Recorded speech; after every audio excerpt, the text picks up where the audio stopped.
Hey, what's up guys? Today I'll show you an action horror film, Day of the Dead, Bloodline. Spoiler ahead, watch out and take care. The movie begins with an unknown creature that mauls people brutally. These creatures have zombie characteristics and kill people with ease. Because of the carnage, the people are alerted by the devastating news through television. However, the newscaster cannot finish her report as the zombie-like rotters approach them. The news team quickly runs for their lives before being eaten alive. In the next scene, the city is already plagued by rotters. People are being eaten by rotters left and right. A woman witnesses all the attacks as she walks through the city. Moreover, she sees a rotter break a car's glass and eat the people's smelly part inside. This implies that the rotters have superhuman strength. Suddenly, the woman's phone rings and she picks it up. Her daughter says that she should be careful and stay inside the house. However, their conversation is interrupted when a rotter chases the woman. Fearing for her shitty life, she channels her remaining energy to sprint as fast as possible. The scene then transitions to 4 hours earlier before the tragedy and the carnage happen. In a medical center, a medical student named Zoe is in a laboratory studying the science of pathology. The professor asks them their theories on how the bald man died. Zoe thinks that it is because of influenza. Impressed, the professor asks Zoe what specific strain of influenza killed the man. Although not given the correct answer, the professor is still impressed with Zoe's sharpness. In the next scene, Zoe's friend invites her to a night out. However, Zoe is not in the mood because she's still devastated that she did not find the correct answer earlier. In the next scene, the professor approaches Zoe to check on her regular patient, Max. Zoe says that she's not comfortable working with him because the patient is crazily obsessed with her. However, the professor says that Max has more antibodies than a normal human being, and it is her first time encountering such high numbers. So she wants Zoe to continue working on him because the opportunity to study such a person with abnormal antibodies is rare. Without having any choice, Zoe just agrees to do the work. As Zoe meets him, Max is already saying creepy things about her. Zoe tries to make everything professional, so she doesn't want to waste any time and proceeds to get a blood sample. Zoe starts with his left arm. However, Zoe is creeped out when Max shows his bloody right arm, which has a wound that spells Zoe's name, implying that Max hurt himself just so he could write Zoe's name on his arm. Moreover, Max starts touching Zoe, making her uncomfortable. Fortunately, another person comes to the room to protect the poor girl. Not long after, Max stands up and leaves the room. Zoe's friend tells her to be stronger and not let Max do it to her again the next time. After the creepy moment, the friend invites Zoe to her night party. At the party, the bearded guy says they have more drinks chilling in the morgue. Avoiding socializing, Zoe volunteers to go get the beers. As she enters the morgue, the bearded guy makes fun of her as he hides from Zoe and surprises her afterward. Not liking the joke, they get the 2 kegs of beer to get drunk. The bearded guy leaves the morgue first, carrying the first keg. As Zoe is about to get the second keg outside the morgue, Max again creepily appears out of nowhere. He says that they have a connection they should not ignore. Denying that there is any connection between them, Zoe asks Max to get out. However, Max is now acting aggressively, and Zoe screams for help at the top of her chicken lungs. To shut her up, Max punches her in the face, making her fall to the ground. He is now forcing himself on Zoe and uses his strength to undress Zoe for some hormone therapy. However, his plan does not work when the supposedly dead person from the pathology class earlier stands up and mauls Max. Even though Zoe cannot comprehend what is happening, she moves and runs her sexy body away for safety. To alert everyone, Zoe screams and warns everyone about the rotter-like creature. However, all the other people do not believe her. Terror after terror, the professor is also already infected with the virus and becomes a rotter as she bites one of her students. Moreover, the bald rotter comes again and looks for more victims. Witnessing the bloody carnage, the remaining students escape the area. Unfortunately, before Zoe can escape, she witnesses her best friend being eaten by her rotter professor. The scene then transitions to 5 years later after the rotter outbreak. It reveals that it had become a global pandemic and only a few survived. Zoe is one of the lucky people to survive and make it to the refugee camps in time.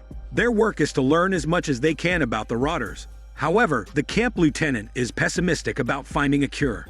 He believes that they have no chance of ending the pandemic. Still, Zoe and her colleagues remain optimistic and focus on their work. She and her colleagues serve as the camp's doctors treating the illnesses of the residents and are tasked to develop a cure.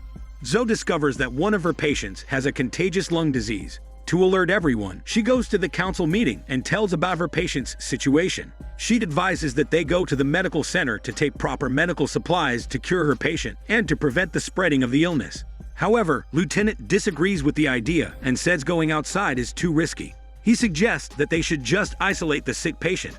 Zoe makes it clear that isolating is simply not gonna work. Without having any choice, the commander agrees to go outside and get supplies. At dawn, the team prepares to go outside and operate. While on the way to the medical center, one of the vehicles suddenly stopped, forcing the team to step outside and defend themselves. The mechanic says fixing the vehicle could take longer than expected. The sun already sets, and the team is still stuck in the middle of the road.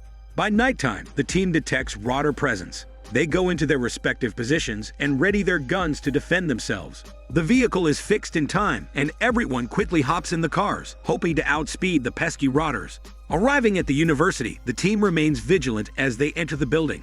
Fortunately, after checking all the hallways and rooms, the area remains clear of Rotters. Retreating, Zoe disobeys the command by going to her old lab and taking some of her sentimental pictures and additional medicines. Unfortunately, what she does quickly backfires when Rotter Max flashes into the scene. Due to fear, Zoe runs and shoots Max using her gun. Terror after terror, the gunshot sounds alert the other Rotters in the building. They now come to Zoe, hungry for human flesh. Fortunately, Zoe can find her way back to the team. However, one of their comrades is bitten by a Rotter behind, infecting him. Knowing his hopeless situation, he asks the team to leave him alone. The team has no choice but to watch their comrade die as they escape the Rotters. They then hop in the vehicles and go to the refugee camps with their retrieved medicines. Lieutenant is very disappointed with how the operation ended. He says that they lost a comrade for nothing. Zoe says it is not for nothing because they got the necessary supplies. But somehow, Rotter Max manages to get inside the camp following Zoe's hormone smell. Max finds his first victim as he mauls one of the camp's soldiers in daylight.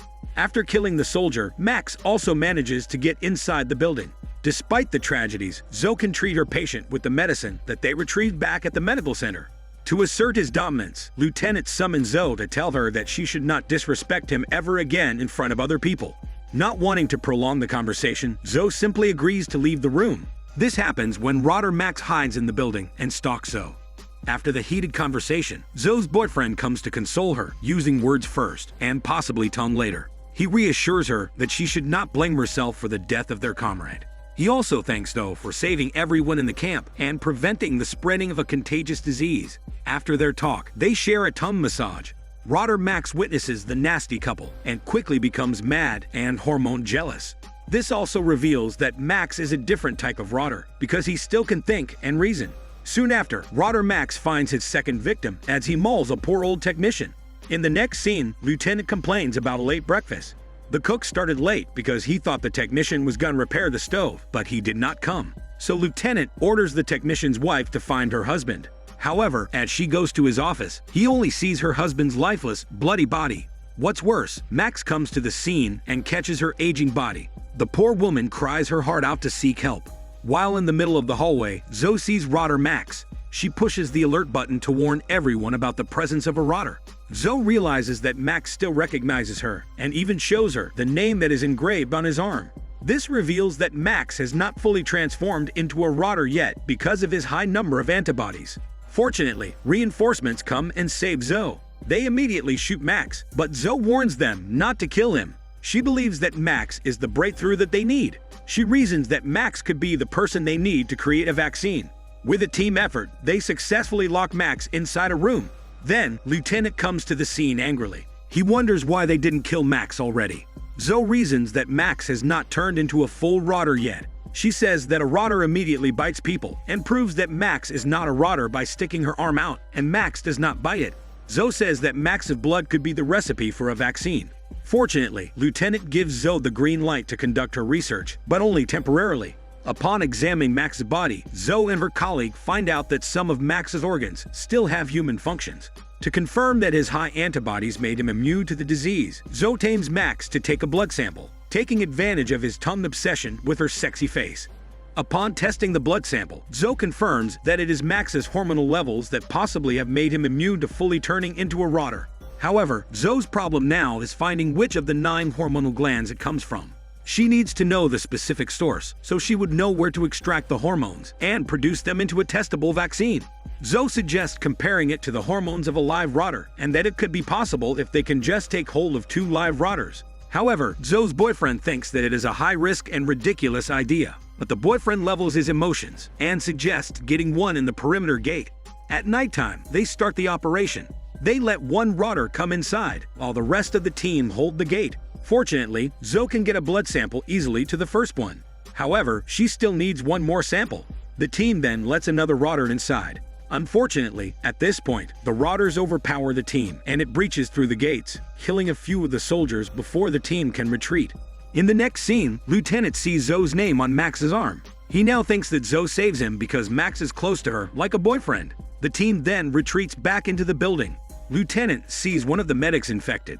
Zoe reasons that if she can create the vaccine, she could save their comrade. However, Lieutenant does not want to take any risks, as he shoots his gun in the face of the poor girl with no regard for her life. Lieutenant then gives Zoe only 12 hours to create the vaccine, and if not, he will be the one to end Zoe's ambitious goal. Next, Zoe's boyfriend confronts the lieutenant, who is angry about his attitude earlier. But Lieutenant tells him his concern why Zoe kept Max alive, causing Zoe's boyfriend to begin doubting Zoe. He even confronts her, making sure the vaccine can really be created. He also asks why Zoe's name is engraved on Max's arm. But Zoe says that Max is a psycho that abused her. In the next scene, Max falls into a scuffle with one of the soldiers and steals the key to his handcuffs.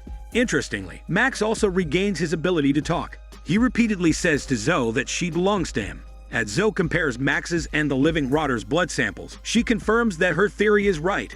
Max's blood could be used to create rotter vaccines because it has high antibodies. She then calls her boyfriend to come to the lab to celebrate. However, the ray of hope fades quickly as Max unlocks his handcuffs and attacks Zoe from behind, trying to force himself on her again. Fortunately, Zoe can retaliate and fight back. Max now lingers in the whole camp. The team then warns everyone in the camp. Max's victims now turn into rotters, slowly creating a squad of rotters infiltrating the camp. More and more dead people flash in the scene. Lieutenant also orders everyone to kill Max. If they do not comply with his command, they will be executed without hesitation. In the parking lot, Zoe meets Max, who is taking a child hostage. Angry, Max lets go of the child and goes to Zoe instead, attacking her again. Zoe can free herself, but hordes of rotters from the perimeter gate now attack every person in the camp, killing many people. Although the soldiers can fight back, they are simply outnumbered and overpowered by the rotters. 2 rotters feast on Lieutenant's body, killing him. Fortunately, Zoe's boyfriend opens the gates in time, allowing Zoe and the child to return to safety. However, he gets infected in the process. On the other hand, Zoe and the child still have to pass through Max to get inside again. Stealthily, Zoe hides behind Max and stabs him from behind, making his organs come out. She finishes Max by decapitating his head, finally killing his lifelong abuser. Zoe and the child return to the building safely. As they go back, Zoe sees her infected boyfriend about to take his own life, but she stops him by saying that she can still create a cure that would prevent him from turning into a rotter zombie. She finally persuades her boyfriend to trust her. Zoe tests the vaccine for the first time, and it works on her boyfriend. With this new development, things start to get better with such progress and victory for humankind. Zoe announces to the public that they have created a cure. However, the scene fades as a rotter growls from the nearby forest, indicating the survivors' endangered lives. This is Daniel CC Movie Channel. Stay safe and enjoy your day.